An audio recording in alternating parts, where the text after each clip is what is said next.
పురంలోని వజ్రకరూరులో ఉన్నాను. వజ్రకరూరు పేరులోనే ఉంది వజ్రము. ఇక్కడైతే చాలా వరకు వజ్రాల వేట జరుగుతుంది. ఒకసారి అక్కడ చూపించవా. చూడండి, అక్కడ ఎక్కడెక్కడి నుంచో అయితే జనాలు రావడం జరిగింది. వజ్రాల వేట చేస్తున్నారు వాళ్ళు. ఇప్పుడే ట్రాక్టర్ దున్నింది కాబట్టి ఏదైనా వజ్రం దొరుకుతుందని వాళ్ళ అదృష్టాన్ని అయితే పరీక్షిస్తున్నారు. మనం కూడా మనం వీలైనంత వరకు ఏదైనా వజ్రం దొరుకుతుందని ట్రై చేస్తున్నాను. మనకైతే కొన్ని రాళ్ళు దొరికినాయి. వీటిలో కొన్ని ట్రాన్స్పరెంట్గా ఉన్నాయి.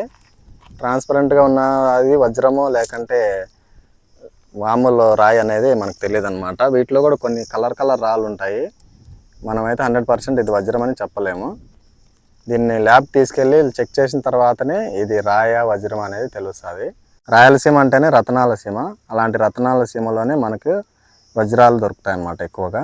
కొత్తగా చూస్తున్నట్టయితే లైక్ చేయండి మరియు సబ్స్క్రైబ్ చేసుకోండి. ఫుల్ వీడియో కింద డిస్క్రిప్షన్లో లింక్ ఇచ్చినాను, తప్పకుండా చూడండి.